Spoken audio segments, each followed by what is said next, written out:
We have a saying in our house that it's far from X I was reared, and it's far from Bloomsday I was reared, because it wasn't really much of a thing when I was growing up in the west of Ireland. Because effectively Ulysses was banned in Ireland until about the 1960s. Not officially, but you couldn't actually really get a copy for kind of import reasons or another.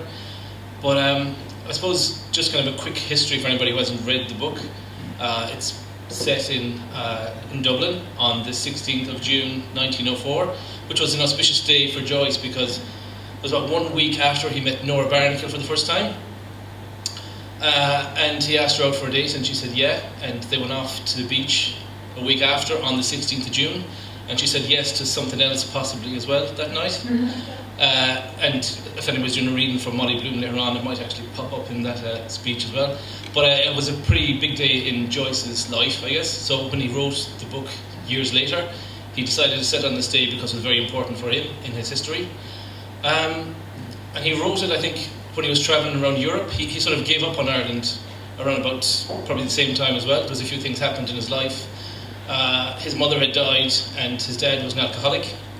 I think he was the oldest of a fairly large family as well, but I think he'd kind of had enough of Ireland, and I think he was kind of sick especially of the grip the Catholic Church had on the country, and he decided to get a bit of freedom was to head off and write his book 10 years later.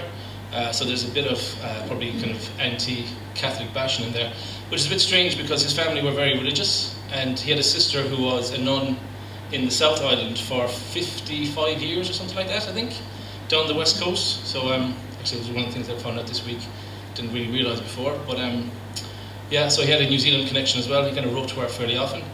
But yeah, so what else are we going to talk about here? If you have read Ulysses, it's kind of a book about everything. If you ask about 10 different people, they'll give you a different answer. Some people will say it's about politics, some will say it's about religion, you could say it's about mythology, you could say about this, that and the other. But basically it's basically a day in the life of Joyce in Dublin, and him kind of writing about a city that he loved, even though he had kind of a strange relationship with it. And I suppose there's a lot of music in the book as well, so there's probably reference to, I don't know, a couple of hundred songs, I think, in this.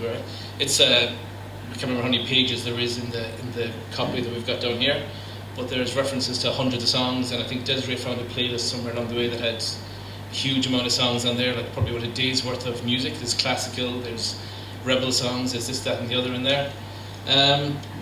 And yeah, I suppose Joyce had his kind of own version of nationalism as well. It was a big part of the story, but it wasn't necessarily something that he felt strongly about himself.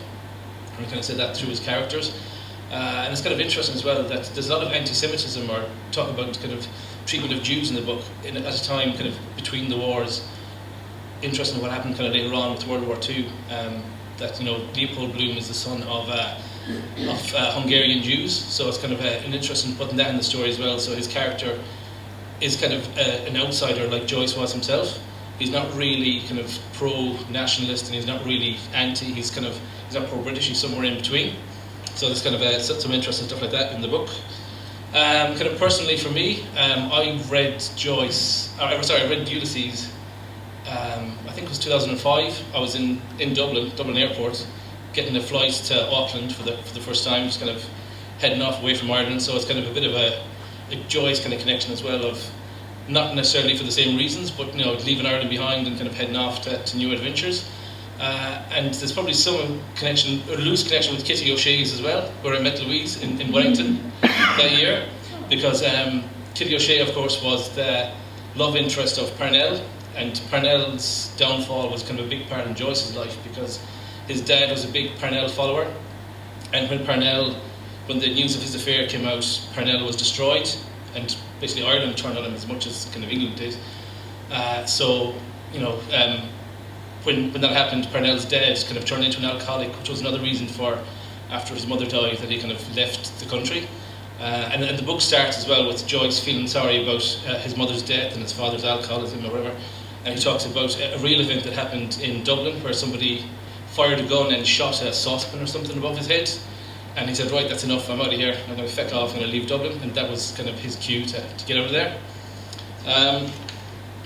And actually, kind of on another personal level too, I had an accidental Bloomsday some years later. I didn't realise it was Bloomsday, but myself and a friend of mine, Kenneth, we were playing poker all night, one night in Galway, and decided the next morning it would be a good idea to go into Galway and go to the pub and have some more beers. So we kind of got a breakfast in Oranmore somewhere, and a poker game turned into a 24-hour session where we spoke Irish for most of the day, met a German teacher somewhere along the way and spoke some German as well. So if you read Joyce, you'll see there's a lot of obviously English language in there, but there's Greek, there's Latin, there's French. You kind of need a PhD and a whole bunch of different things to actually kind of appreciate it properly, I think, because there's so much stuff in there. But yeah, it was a very interesting accidental Bloomsday with Kenneth that one day I might actually sit down and put into a book and write down myself. So yeah, so I probably could have handed over to Loretta in a minute, but I suppose one thing, if you haven't read Joyce yet, read Ulysses yet, I would recommend reading maybe Dubliners first, or Portrait of the Artist as a Young Man, because they're a really good introduction. So by the time I'd read the second one, I sort of wanted to read Ulysses rather than felt like I had to read it, because some people feel, oh, it's a classic, it's like an oppressive thing, and it's like I don't really want to do it. But if you read those first, it kind of leads you into it, and it kind of makes you want to find out more about this character and find out more about his writing, because for me personally, I think Joyce is probably one of the greatest writers, and Ulysses is one of the first kind of modern English novels in the English language. So yeah, I recommend start off with those first if you haven't, and then crack into Ulysses later on. But don't jump into that, because it's a pretty tough read, I think, to get into. But that's probably enough for me now. You probably stick listening.